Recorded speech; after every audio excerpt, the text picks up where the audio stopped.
Obvious with New Method Wellness.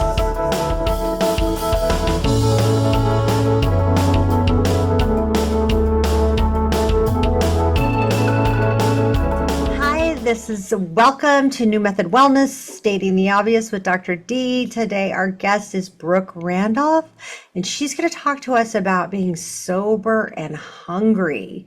It's so funny that that's the name because I often tell people, warn people, don't put down the bottle and pick up the fork, which I'm sure you've heard a billion times. Mm-hmm. And what I have noticed working in treatment is people either get here and they put down the bottle and pick up the fork and they gain a whole bunch of weight in their early recovery, Mm-hmm. or they stop drinking and they lose a bunch of weight because of all the sugar and calories and alcohol. Right. Right. That's What do you exactly think right. about that?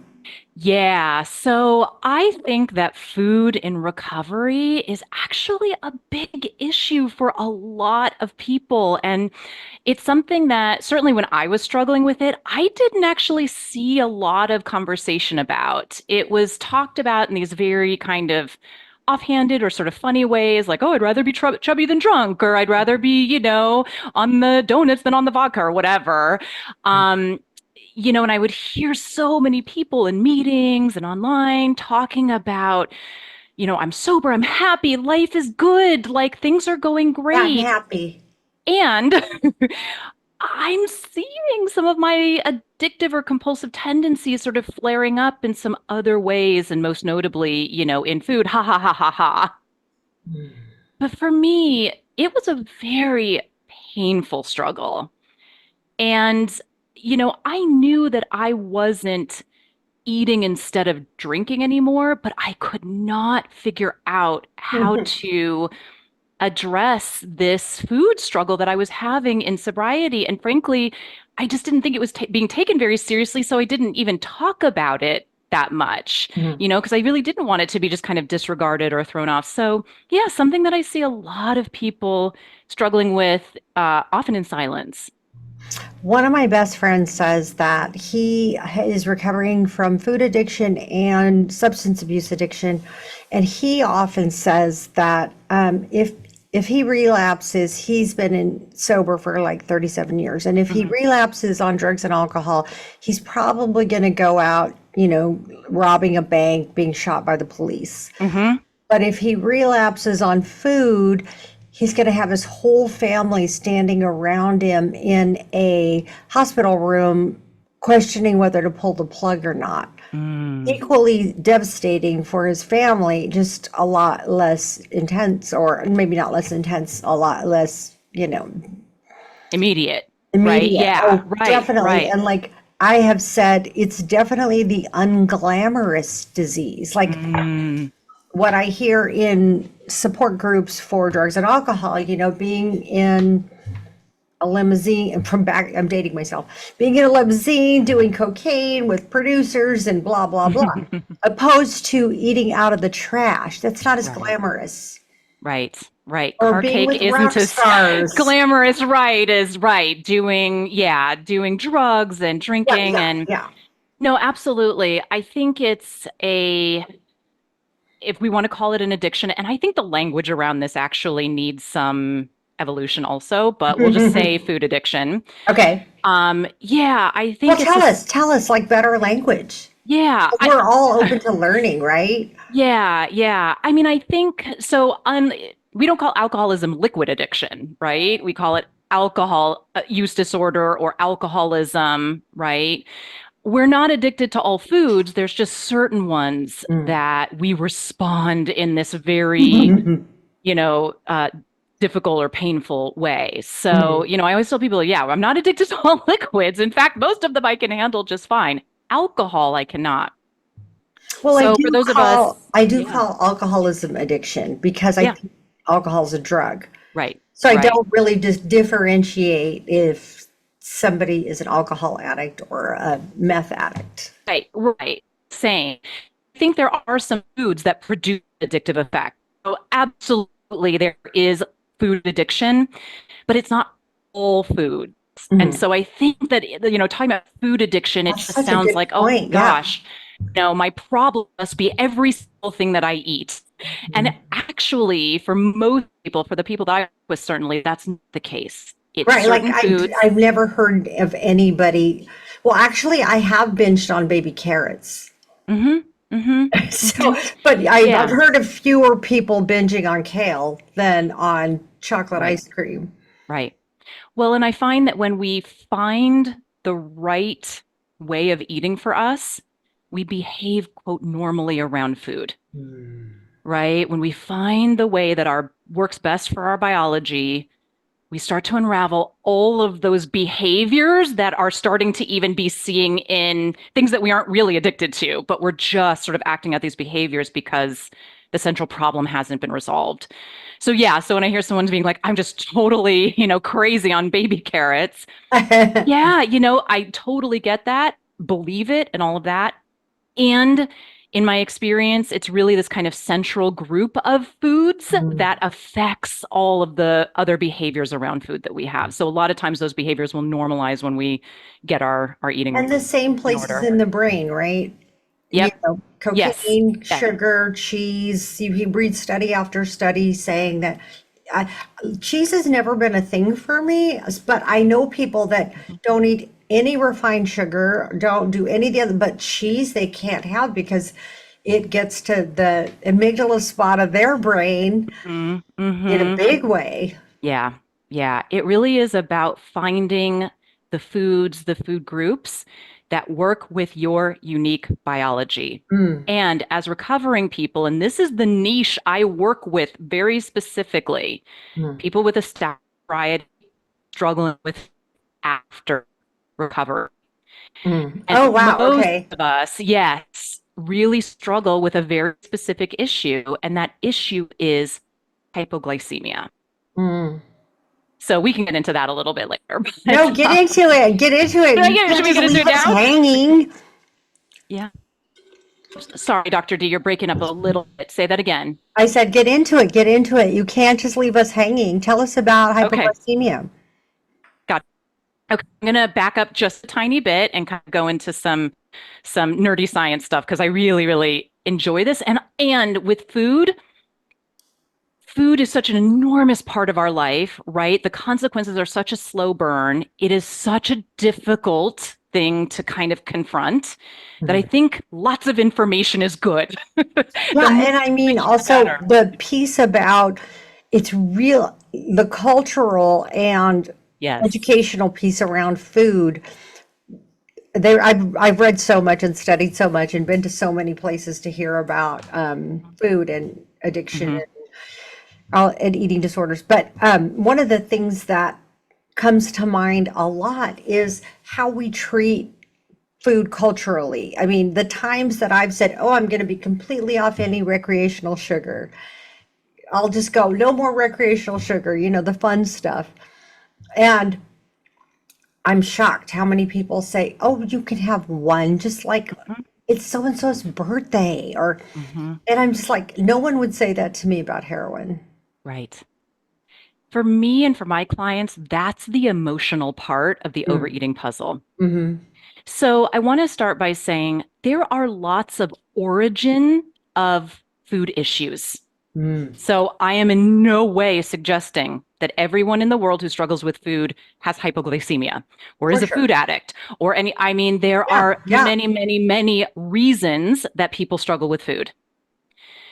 What I've found in my little corner of the universe is that there's a certain group of people, myself included, who struggle with food because, again, we have this biological difference. Hmm.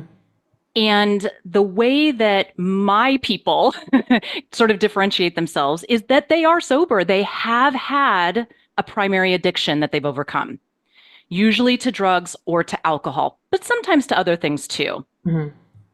When you are addicted to alcohol, most likely you are, again, struggling with a sort of biological difference. Your body responds differently to alcohol than someone who can have a glass of wine, not like how it tastes, and not drink the rest of it, Hmm. right?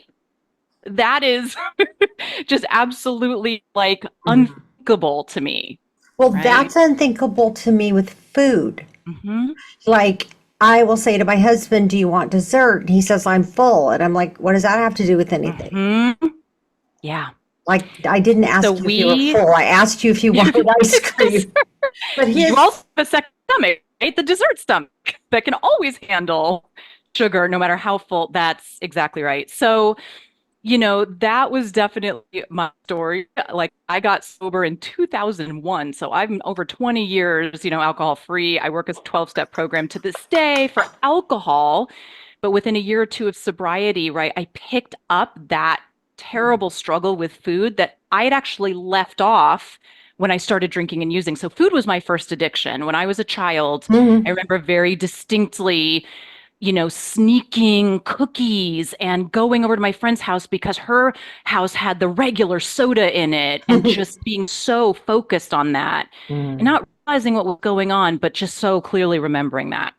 So I ask all of my clients, what's the first thing you ever got high on? Hmm. I'd say 80% of them say sugar. Right, Some of them right. say fantasy, like laying in their room waiting for somebody to come rescue them from this Yes. home. Those kind of like real, the Yep. fantasy thing, getting high off fantasy, but the Yeah. food, oh man, Yeah. I everyone relate says, to I that. remember stealing candy from the store. I remember my grandmother's baklava. I Yep. remember these things that soothed my nervous system at way Yep. before I found drugs and alcohol.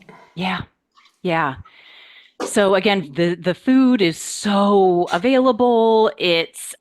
You mentioned, Celebrated in there's our this culture. cultural thing where overeating is actually the norm, right? Treats, reward, celebration, after meals, in between, snacking, office. I mean, right? It's everywhere.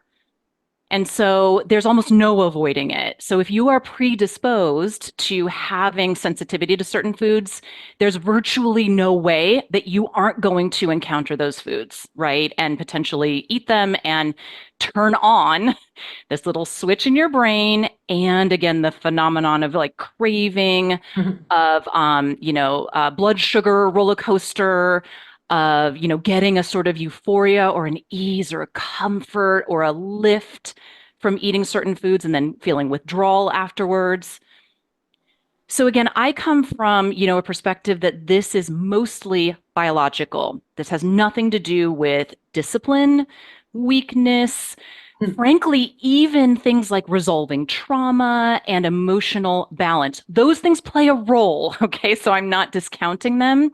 But what I'm saying is the origin of my food issues certainly were primarily biological. I put certain foods into my body responds in a certain way to those foods, just as if I had a peanut allergy.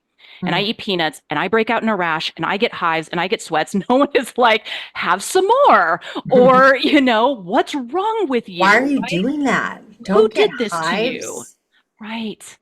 But unfortunately, my symptoms are all internal. Mm. Well, So, until they're you know, not. until they're not, until they're not. But again, it's a thing that is still, there's so many origins of, for example, the symptom of overweight, right? That you can't Right. just assume someone has what I have if they are struggling with weight. So it's really complicated. But if you do have what we have and they are obese, it's Yeah. almost like you have to wear that on the outside. If somebody Yeah. is a high functioning substance abuser or has a Right. substance abuse disorder, they don't wear that on the outside. Right. Right. That's It exactly right. almost, for me, as a depth psychologist, feels like a bigger cry for help. Yeah. Yeah, I mean, once it's externalized, that's when we start to seek solution. So, when I first started drinking, like that was my solution. It worked great. It was the best thing I'd ever used for being me, right? It made me comfortable. It made me feel like my skin fit for the first time. I felt like, oh gosh, this is it. This is what I've been looking for, right? To move around in the world and feel social and all of the things that we hear over and over again, right? That sort of first drink or first use or whatever did for us. And it wasn't until I actually got consequences that I was like, oh, maybe this isn't such a great solution. But, those things grabbed me so hard that by the time I started getting consequences, I was already so far in. I had lost a lot of my ability to choose whether to do them or not. So for me, like drugs and alcohol were just this ferocious, and I know this isn't a lot of people, like sometimes it's a slow burn with those. For me, oh my gosh, it grabbed me so hard. And within 6 years, I was like trying to get sober and couldn't. So yeah, but as you mentioned, the food, slow burn, decades and decades of struggling with food. The people that I work with who struggle with it Yeah. just feel so trapped, Yeah. don't see a solution, Yeah. and Yeah. don't they just don't see a way out. Yeah. So let's talk a little bit about what's going on with most people. Again, I'm not going to say all, but most people who are sober and struggling with food or feel like food was their first addiction. So, what I treat is a biological issue called, let me see if I can pronounce this correctly, mild hyperinsulinemia. Hyperinsulinemia. A very hard word to pronounce. Basically, we overproduce insulin in response to carbohydrate intake. We Right, overproduce insulin in response to carbohydrate intake. that makes It's a sense. little metabolic dysfunction. I have no idea why some people get it. Again, it's kind of like that peanut allergy, right? There may be some genetic predisposition. Oh, my uncle had it, my grandma had it, we have this family history of it. But sometimes it just strikes pretty randomly. Often it develops very early on. Sometimes it develops later in life. So I really like this analogy to like, again, the peanut allergy or bee sting or strawberry allergy, because that's so, we can visualize what that is. And we would never suggest, again, that someone try harder not to be allergic to peanuts.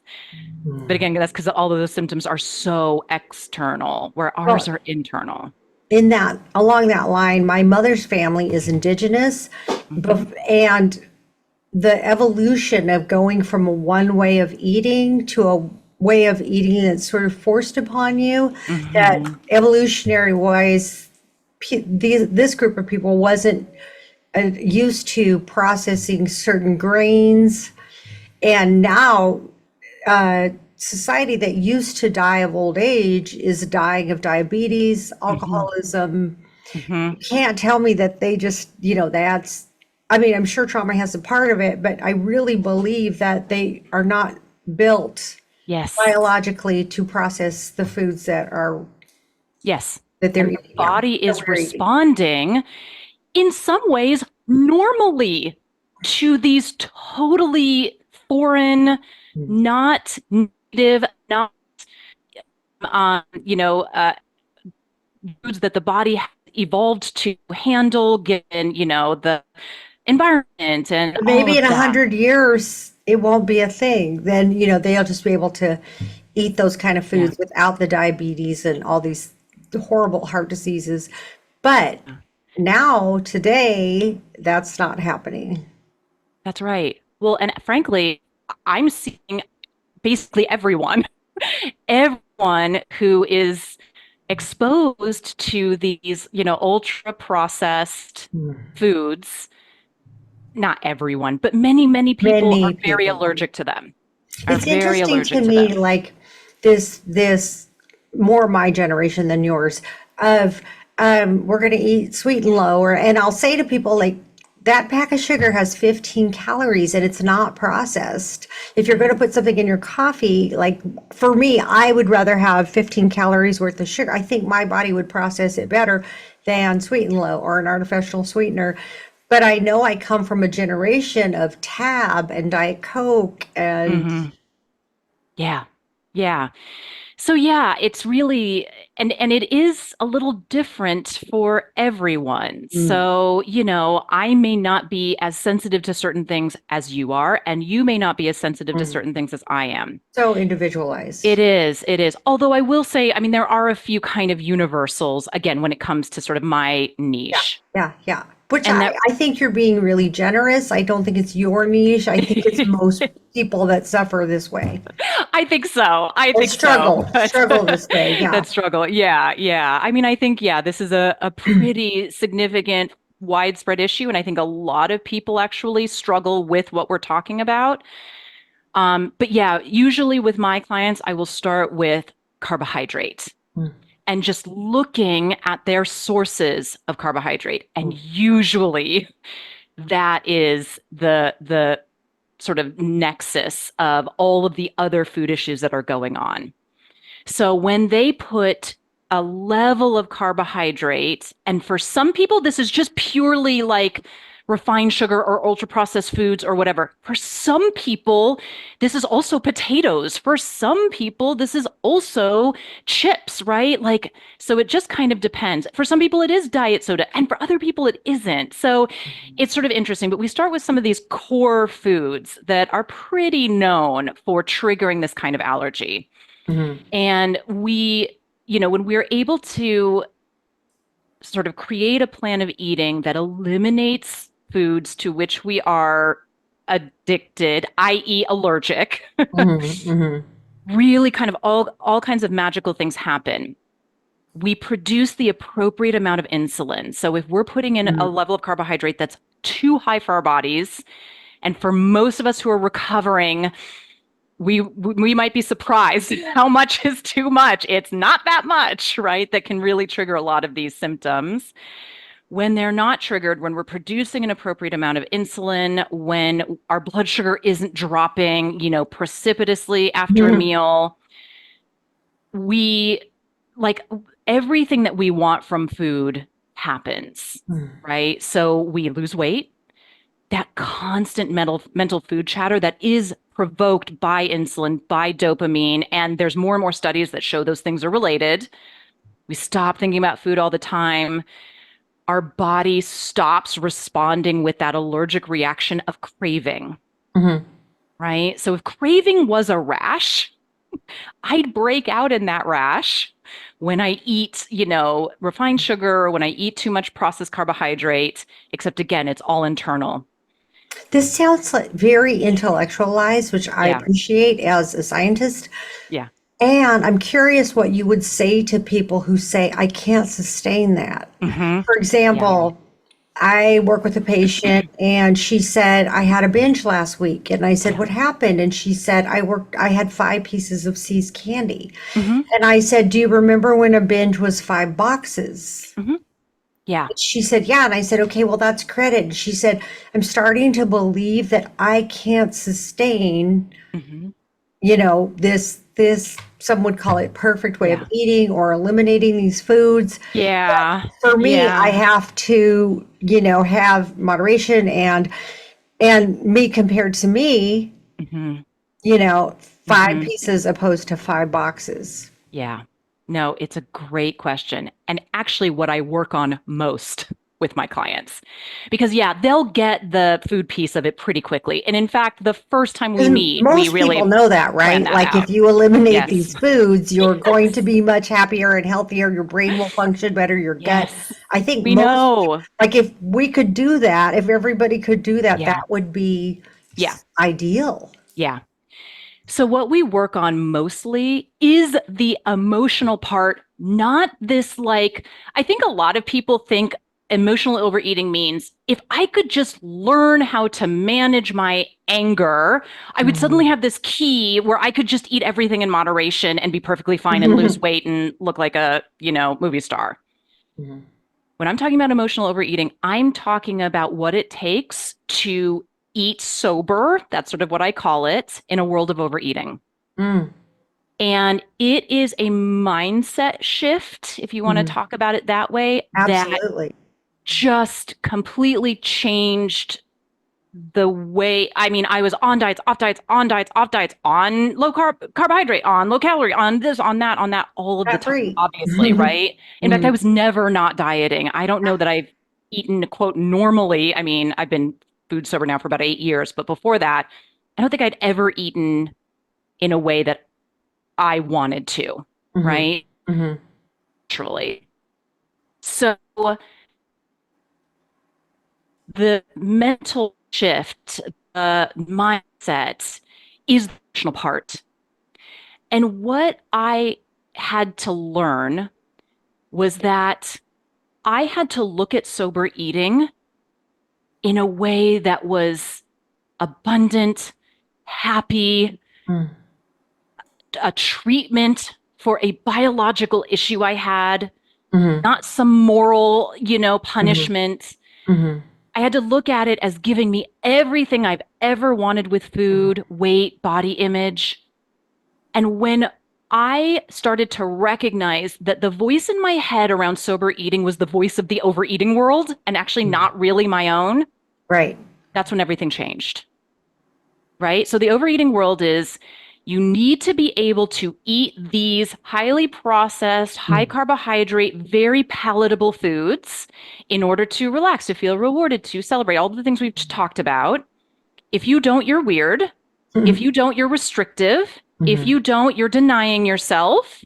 If you don't, you're not accepting of things. mhm, You're a health nut. You're weird. I've literally heard all of these things, right? mhm. I can imagine. Of course.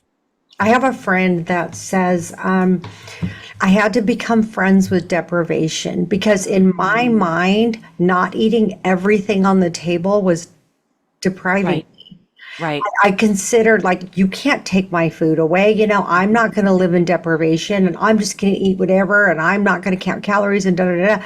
And mhm, finally, one day she said, "Oh, I want to eat in ways that serve me." mhm. And that might feel like, or I might have labeled that deprivation in my life, but Yes, maybe it's not. yes, Maybe it's a reward and it's wonderful and all those things. But she said, I started by saying, I'm going to make friends with this thing I call deprivation. exactly. Exactly. The thing I called boredom Hmm. was really commitment. I was just Yes. committed to something. Discipline And is it, my friend.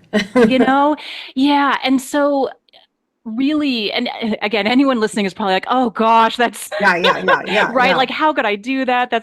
So it just, the ironic thing about it is once you start to kind of move into these feelings and really examine them and look at them, what you realize is that you're actually not really labeling the feelings correctly. So Mhm, it's not boredom you are feeling. It is mhm. not deprivation you're feeling. Right. But for When you her, are, if yeah, she didn't allow herself to eat a whole pizza, she's right, depriving herself.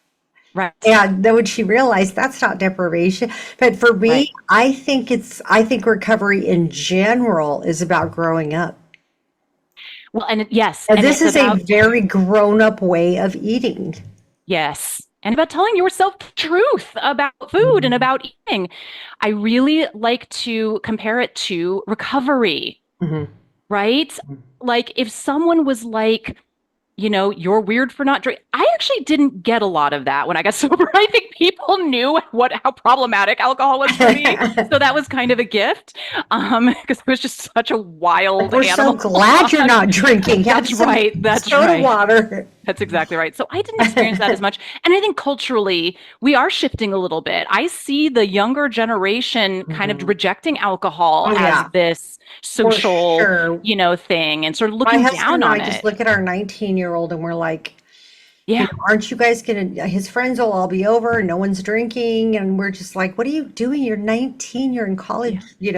Yeah. And we're just like, oh, we're not interested. We're playing a board game. We're going in the pool, which I know Yes. isn't all 19-year-olds, but I do see a large group of people his Yeah. age. Yeah. They're just not that interesting and being, Yeah. checked out Yeah. all the time. I think alcohol is kind of becoming the new cigarettes, right? Mm, And I'm sure someone will that's find a way awesome. around it, but That's I feel like awesome. culturally, yeah, there is this like alcohol's not healthy and it's not culturally necessary. And for a lot of people, it's horrific and it can be fatal and it causes a lot of damage. Like I think that this story Mm. culturally about alcohol that has shifted or is shifting. Maybe I'm just with the Hoping, story, but hoping. the fact that I can surround myself with that story now means that there is a new story being Yes, told about alcohol that yes, I didn't hear when I was growing up. right. So I guess what I'm saying is that I and my client, and I think very slowly, the world is eventually going to tell itself a new story about food, So I a love new story this about way these of thinking. processes. Like, this is Yeah. how I think too. What I'm curious about is, for example, you've been sober over 20 years. I've been sober 35 years. When I have somebody Mhm. come in and I say, listen, if you eat these foods, your brain is going to feel better. And they're like, I'm just trying not to go back to that trap house. Mhm. Mhm. And so, like, you're out of your mind. I know there's 12-step literature that talks about eating candy when someone's Mhm. detoxing and all kinds of stuff. So, I guess my question is, how do you meet people where they are? Personally work with a lot of people who are new in recovery. I'm a big proponent of, oh, you ate one vegetable today? Amazing. Gold star. Yes. I'm gonna where are my let me Yes. get my gold star. These are my gold stars. You get a gold Perfect. star, you ate, I had a woman that I worked with who was bulimic for so many years, and she Mhm. said, I can eat one frozen yogurt a day. And I said, let's do that. Just Mhm. every day, let me know what you ate. And she'd write Yeah. one frozen yogurt. Well, a week later, she did a frozen yogurt and a half an apple. Mhm. And I'd say, perfect food, great job. Well, now she's been in recovery for a really long time and she eats really healthy. Mhm. But over time, without the judgment, her food has gotten cleaner and more appropriate proportions Mhm. every Mhm. year. Yeah. Just the shame being taken away. Just me saying every single time, perfect food. Absolutely. So I don't work with anybody in early recovery. Okay. Um, my clients have to have at least a year of continuous sobriety from drugs or alcohol or whatever Okay. their primary addiction is. For the very reason you're talking about. In that first year, especially, who even knows that the body is healing so much from the poisonous effects of alcoholism, drug addiction? Oh my gosh, anything you can eat and keep down, or anything that keeps you from those very fatal, very immediate Hmm. substances, eat, do. The other thing is, we have no idea how your body's going to react to food once it's healed. So Right. that stuff can sort itself out. So honestly, a lot of people who do eat a ton of sweets or whatever in those first 6 months, they're detoxing, they're getting through all that. After 8, 9, 10 months, all of a sudden they're just like, I kind of feel like eating healthy now. Yeah, I They noticed don't that too. have this hypoglycemia, this overproduction of insulin that I'm talking about. They don't have that biological function. So I know a lot of recovered addicts and alcoholics who do not have food issues. And Right. I know a lot of people who I think have this kind of food addiction who don't actually have alcoholism or drug addiction. Well, I attend So, support groups for yeah. drugs and alcohol and food Yeah. and other things. Yep. But I noticed that if one were to just look around the room, there appears to be a disproportionate amount of obesity in the Mm. support groups that I attend. Mm-hmm. Mm-hmm.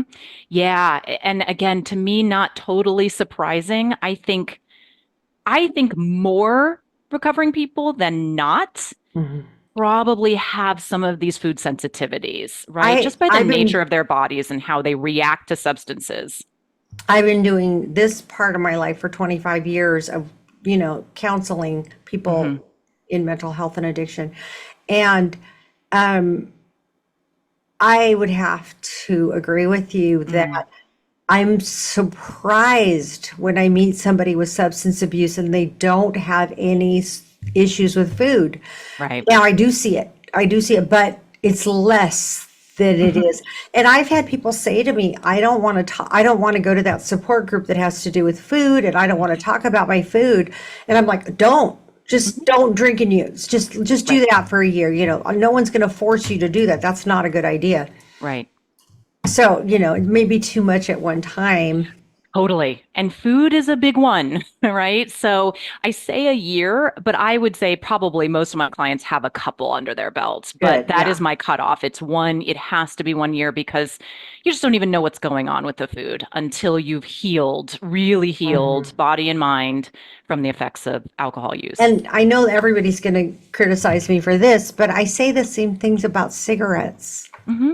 I say, Yeah. they Oh, say, I'm yeah. quitting smoking, I'm quitting everything. And Yeah. I'm like, okay, yesterday you were snorting Drano. So Right. let's just do the cigarettes like in 1 year. Let's do Yeah. one thing at a time. Now, if you can, that's wonderful. Do that.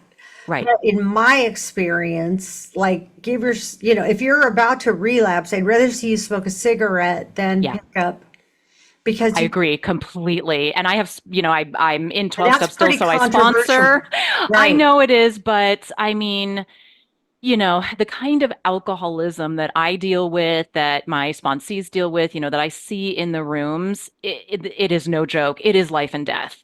And so, Right. yes, a Right. couple more years of smoking, if Right. you can quit, quit. But honestly, if you can't, sobriety under your belt, and then, right, Yeah. take some of those principles or whatever and apply them to the next thing. Usually you Yes. have the mental and emotional capacity after a little while to deal with it. But I agree with you. Food, nicotine, those things, give it time. Give it Right. time. Right. I was about 1 year sober when someone took me to a support group. And I remember saying to her at the time, I was exercising about 4 hours a day and eating about 10,000 calories a day. And I worked in the fitness industry and I was like a size two Mm-hmm. and just really muscular. And I would go like binge for days and then I would eat only Slim Fast for Mm-hmm. 2 or 3 days at a time. Mm-hmm. And like I said, I'd exercised 4 to 6 hours a day. And I remember someone was taking me to this meeting, this support group for eating disorders. Yep. And I said, I'm thin. Mm-hmm. And she Mm-hmm. said, well, it seems like you have some confused ideas around food and body image. Mm. And I Mm-hmm. said, but I'm thin. Right.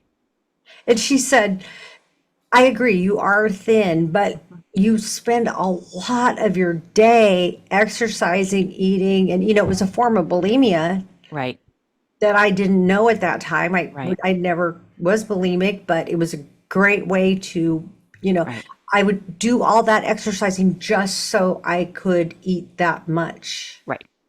Well, and if you think about it, we are addicted long before we have consequences.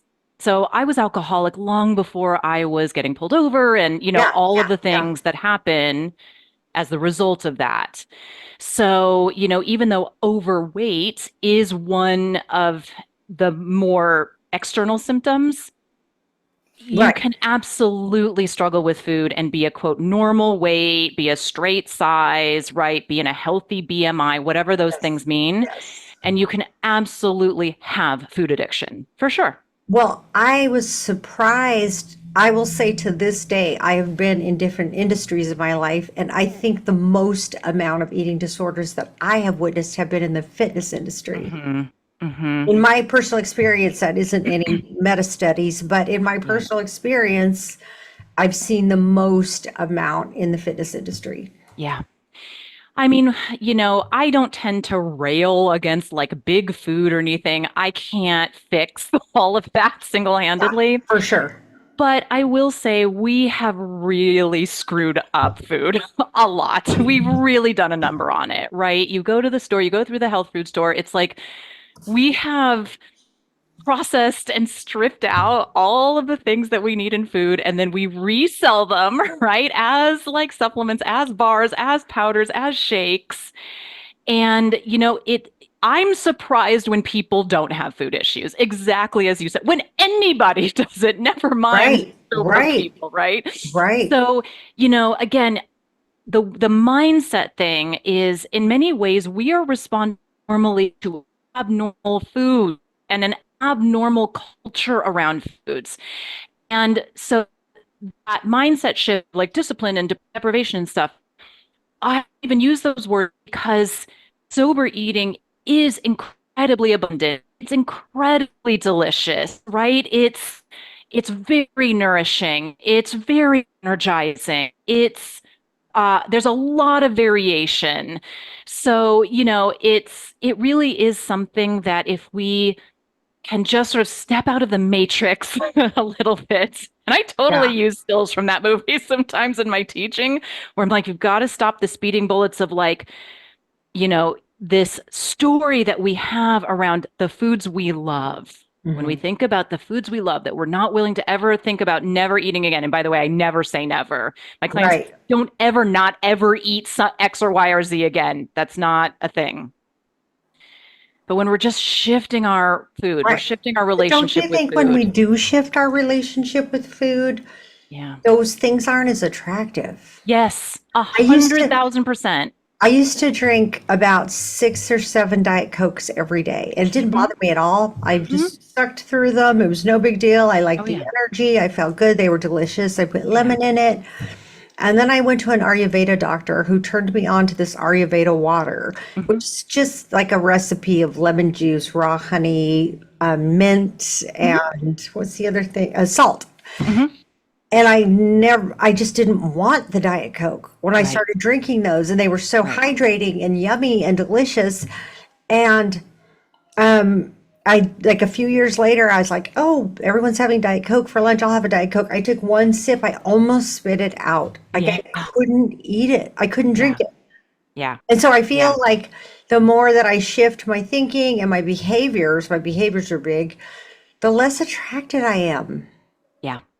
Yeah, we get caught up in this It's more cycle. And again, organic. the story of food, the taste of food, we're very used to it. And also what we realize is all of this has sort of happened in a way where we've justified our way of eating and just can't see anything different. And whenever we've tried, we either haven't had the right eating plan, we haven't had the right tool, the right community, right mindset Mhm. shift.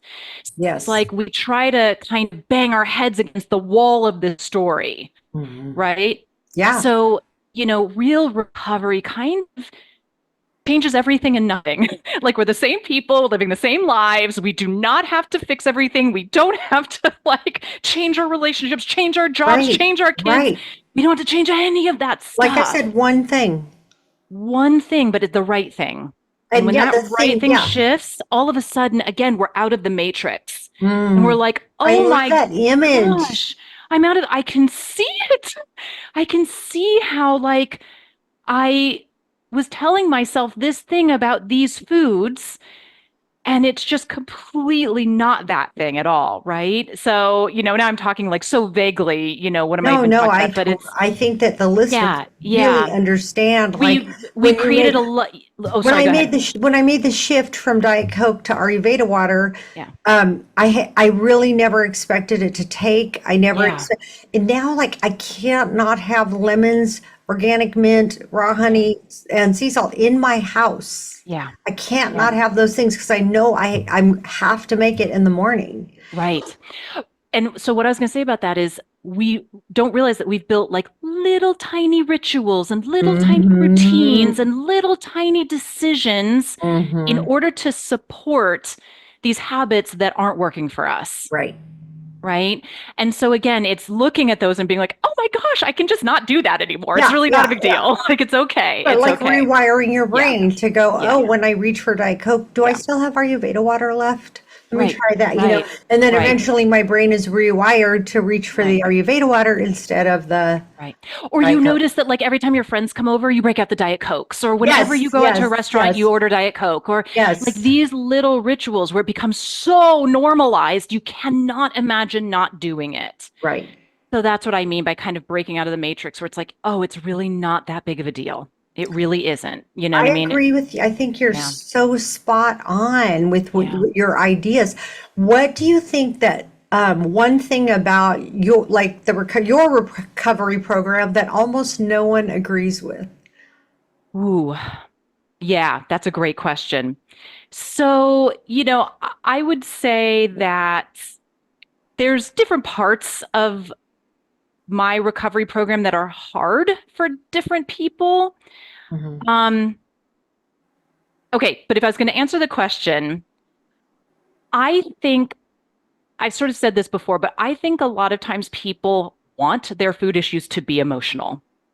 Oh And what I wow. mean by that is that they just want this one thing to be resolved. And then, yeah, same with And drugs and then, alcohol. yes, and then I won't want to drink anymore. And then I won't want to use anymore. And then I won't, if I just, heal my relationship with my parents, if I just, can let go of this one thing, if I just Yeah, learn how to relax or whatever it is, or, if this thing resolves in my life, right? If my marriage is better, if this happens, if whatever. yeah, of They course. want there to be this one thing that where all of a sudden they can just eat in moderation, lose weight, The panacea. Yeah. So the fact of the matter is, though, and this is what I'll tell them, if you could moderate, you wouldn't be using food for comfort for any emotional reason at all, Mhm. because it wouldn't have that much draw, Mhm. right? It wouldn't actually do all that much for you. Food would just nourish and energize and whatever. So, Mhm. to me, a lot of times it's that meme of like, if I could drink normally, I'd do it all day, every day. Right, right, Right? right. If I could drink normally, Well, I wouldn't people want say to to. me all the time, "Do you ever want a glass of wine?" And I go, "No, I want like 6 cases of tequila." Right. I've Right. never craved a glass of wine. Right. I've craved 6 cases of tequila with an eight Right. ball. I'm So, not a yeah. glass of Yeah. wine.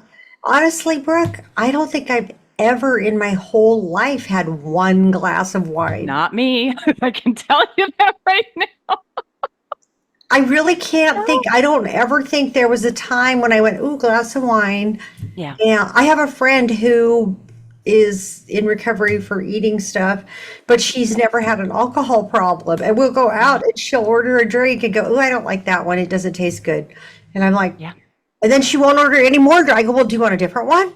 She's Yeah. like, "No." I go, "Well, how about a glass of wine?" She's like, "No, I just gonna Yeah. have lemonade." And I'm like, "You're so weird." She's not using alcohol as an emotional crutch Mhm. because it doesn't do much for her. Doesn't do it. She doesn't have the That's our difference. predisposition. Yes. Yeah, that's the difference. Like, certain highly processed foods, oh my God, I get high off of them. That's what's happening.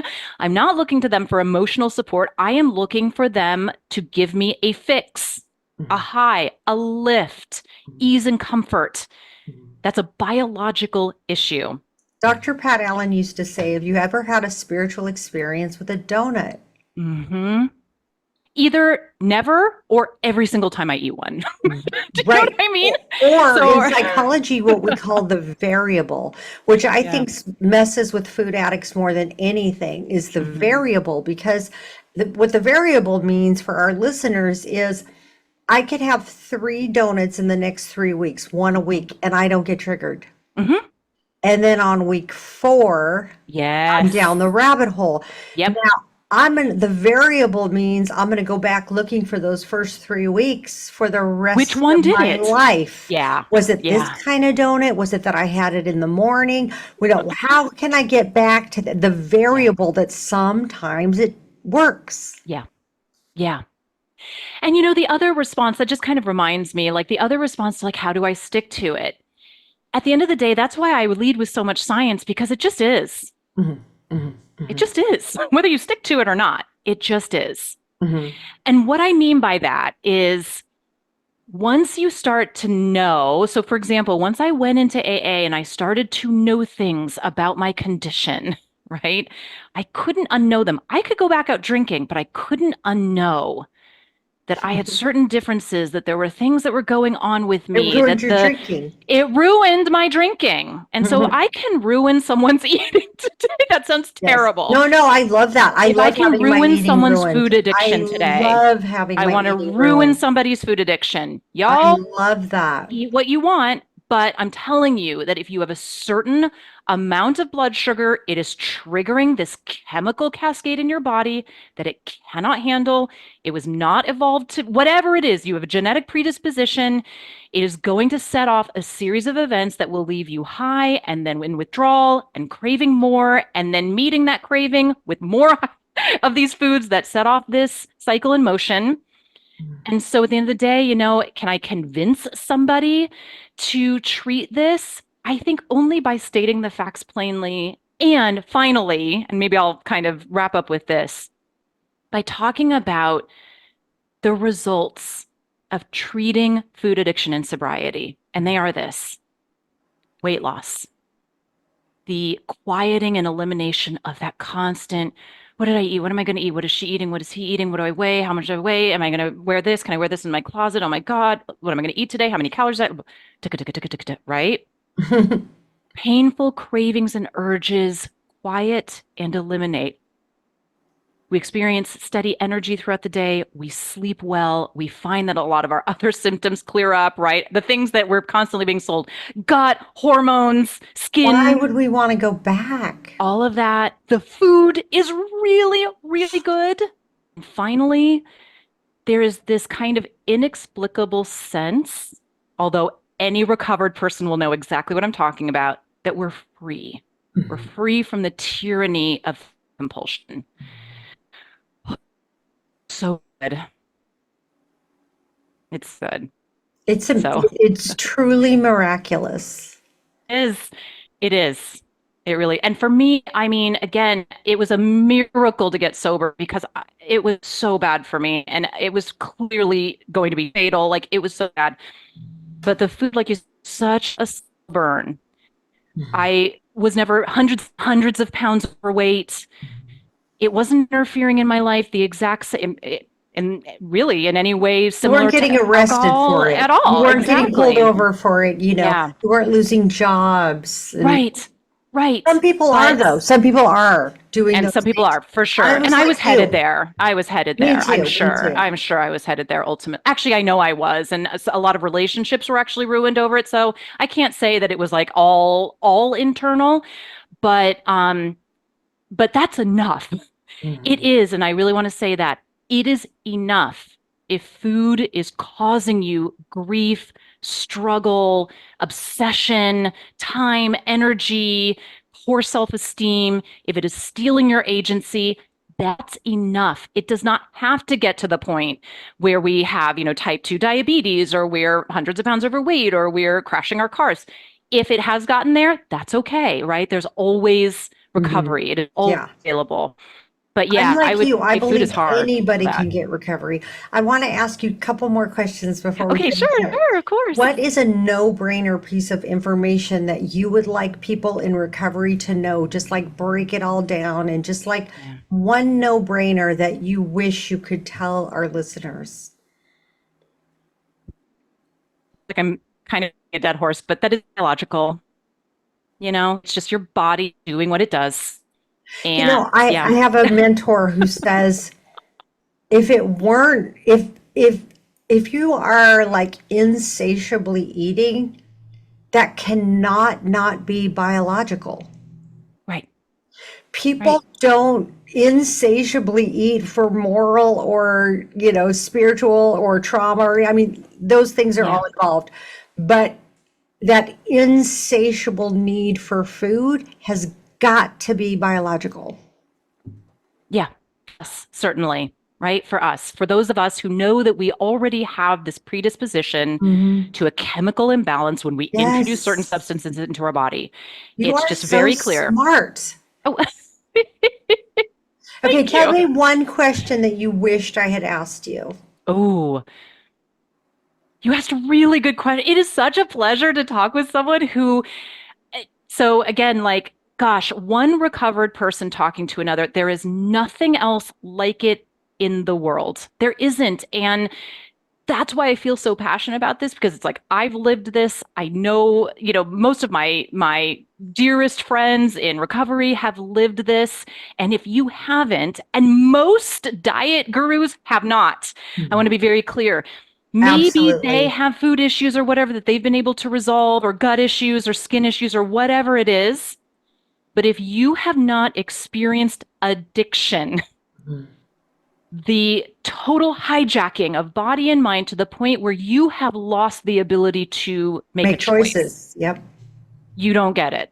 You don't get Yeah. it if you've And never and if you experienced do it. get it and you just transfer that thinking to your challenges with food, Yeah. you might be able to relieve a little bit of shame. Yes. And I believe shame is counterproductive to recovery. Yeah. I think that, we have appropriate guilt for different Hmm. things and we Hmm. can clean that up and move forward. But the Hmm. shame is Yeah. counterproductive to recovery. Okay. What was my other question? Well, first, tell me where listeners can find you online. List Oh, all yeah. that stuff because I know people are going to want to look you up and find out like what you're talking about and where you're teaching. And I mean, I'll come. I want to hear more about this. I think you're super smart. You're a great guest. I'm going to tell Awesome. everybody I know that has a podcast to interview you. Thank you. Oh, that's so awesome. Yes. Okay. So you can find me online at www.soberandhungry, all written out, .com. And on my website, you can sign up for a free 20-minute just Zoom chat with me. You can Wow. sign up for coaching there. I'm launching a course actually in July. So you can also jump Wow. on the email list and get more information about that. And then I'm also on Instagram at sober.and.hungry. Okay. Well, we're Yep. going to look you up. I know everybody's going to look Oh, you up. please do. Please Who do. do you Yeah. think we should interview next? Ooh, well, I mean, a couple of people that I really, followed on my journey. Um, One was Meredith Atwood, actually, and Okay. she is the author of Triathlon for Every Woman, and she's the Wow. author of a book called A Year of No Nonsense. Oh, okay. So, and I know that she has her own recovery journey, so, could be really interesting to talk with her. And there is a gal, and I just got her book. I want to say her name is Dr. Brooke Scheller, Scheller. And she wrote a book called How to Eat to Change How You Drink. Oh, And I'm wow. totally talking about her. I have not finished it, Okay. but I just really think it's a really unique approach. And she talks about nutrition actually in terms of the getting sober journey. So I'm after sobriety, right? I am like established sobriety, but she's talking about how to get nutrition as a vehicle to potentially getting into sobriety. And I don't Well, think she's talking necessarily as the only thing, but as a big part of it. I mean, it makes so much sense because, like you were talking about, all those things that are triggered, and then, Right. blood sugar, blah, blah, blah. Like alcohol is the easy. And also, my point too, I am less attracted to alcohol when I feel better. Right. I'm Right. less And food attracted has to a junk big, food. I'm less attracted to processed food. I'm less yep, attracted to recreational sugar when I'm yep, feeling good. right, So it's right. And kind of food like a plays such a big backwards part. cycle. Yeah, absolutely. So I think You they would be so really much. interesting. I'm going to Yeah. look them up and ask them. I'm so glad you came on today. Thank you so much for having me. It's been a real pleasure to speak with you. And like I said, I hope I ruined someone's food addiction I hope you today, did. I or I hope you hope we ruined both lots did of people's, together. and you Yeah. reinforced my ruining, which I love. Yeah. And I hope I get to meet you in person someday. Same, same. Thank you so much. Okay.